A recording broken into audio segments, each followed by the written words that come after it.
Hi, I'm Jack Ackard, and I would like to welcome you to the 2022 to 2023 school year. There's a lot of new exciting things happening and things that will come. So sit back and relax and enjoy this year's first Cobra update. One of the new teachers we have here at Fountain Lake High School is Miss Shelby Hamilton. So, Miss Hamilton, are you from the area? Did you grow up here? Where are you from? So I actually grew up in Hot Springs. I went to Cutter Morning Star. I went there from kindergarten to 12th grade. My whole family went there. I was actually a third generation Hamilton there.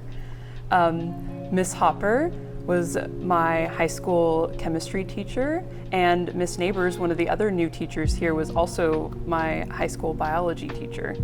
So did you teach at Cutter or any other schools before you came here? So last year I was at Mountain Pine for 1 year and I taught science there. And for 2 years before that I was at Cedarville High School, which is about 30 minutes north of Fort Smith, and I taught for a couple years there. So has the transition from Mountain Pine to Fountain Lake been good? I've loved it so far. I love all of the staff. Everyone's been so kind and very helpful towards me, and all of the students have been really great so far.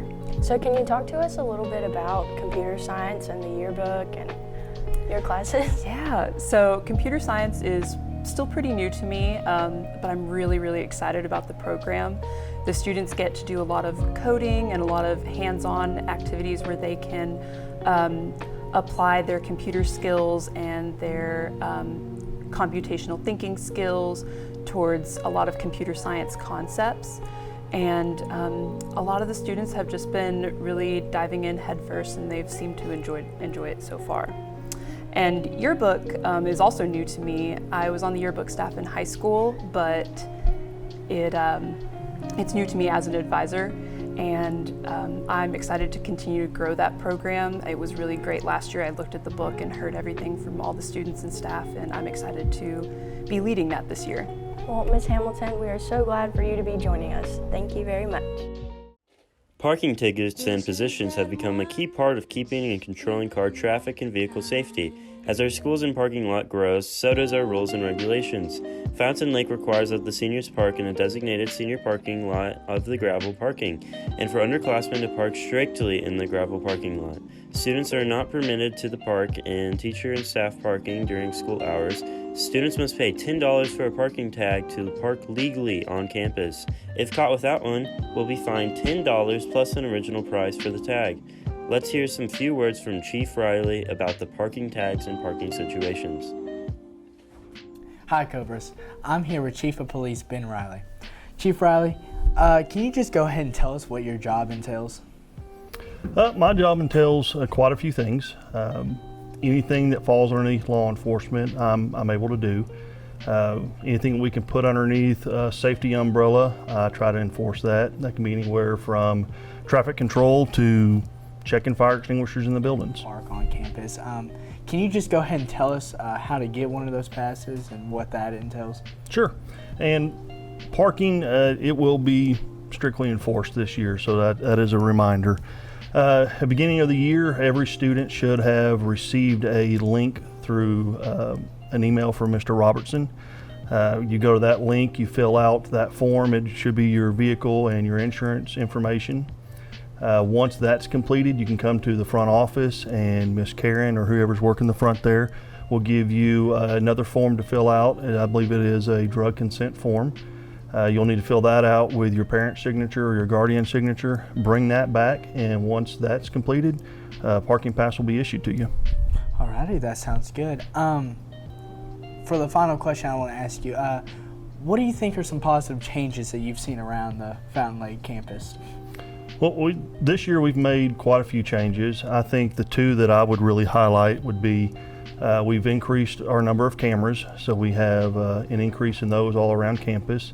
And the other part is a lot of our exterior doors and interior doors are now remote accessed, so no longer needs a manual key that you have to keep up with or lost or anything like that. So I would say those are probably the two biggest things. All right, thank you for that information. Cobras, it's been great, it's been real. Thank y'all. To start off this year's sports recap, we caught up with a few football players and Coach Shelton. And got their thoughts to switching to 8-man football. Hi, my name is Destin Fields, and I'm here with Coach Shelton, and I will be asking him a few questions. Number one, what do you think the biggest difference between 8-man and 11-man is? Well, the biggest difference is the size of the field. It's very noticeable. We're still playing 100 yards long like always, but it is about 15 to 20 yards closer together width-wise. So that's a big difference. And also another difference is definitely much more of an offensive game. It's really more difficult defensively because if you break one tackle, the chances of you scoring an 8-man are very, very high. Whereas an 11-man, you had a big play, you might get 20 yards, whereas an 8-man, that big play, you might go all the way and score. So I think in 8-man, you're going to see a lot of high-scoring games, a lot of offensive games, and so it's really a challenge for defense. I'm here with senior high quarterback Abe Rose, and I'll be asking him a few questions. Number one, what do you think the biggest difference between 8 and 11-man football is? Obviously, the biggest difference is that there's only 8 players on the field instead of 11, and the field is a bit smaller than a normal 11-man field, but other than that, it's pretty much the same. How do you think your first year playing quarterback will go? I think it'll go pretty good. I'm really excited. I have a much bigger role this year than I did last year. I mean, I had injuries last year, and I was out almost all the season, but I think I'll be able to step up and be a good leader this year. What do you think some strengths and weaknesses are from our football team this year? I'd say for strengths, definitely we have a lot of skill, good guys up on the line, but our weakness this year would probably be depth because we don't have too many players, and that's a big reason we had to go down to 8-man this year. Thank you. Hi, my name is Destin Fields, and I'm here with Evan East, and I'll be giving a quick interview. Number one, what is the biggest difference between 8 and 11-man football?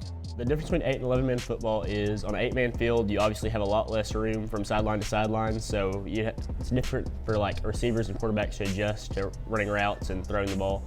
And then the other main difference between 8 and 11-man would be the lack of people on the field, obviously, so it's a lot more big plays and stuff like that. How do you think you're going to be able to fill your role this year? As a senior, I'm hoping to fill my role as just being a team leader and pretty much being a good influence for the Cobras to come. And how do you think the season's going to go this year? I think we're just going to be amazing. I think that we have a good shot of probably winning the state championship and going all the way if we reach our full potential.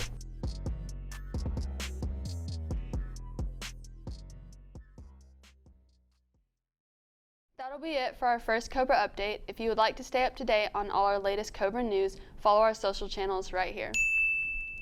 Thanks for watching.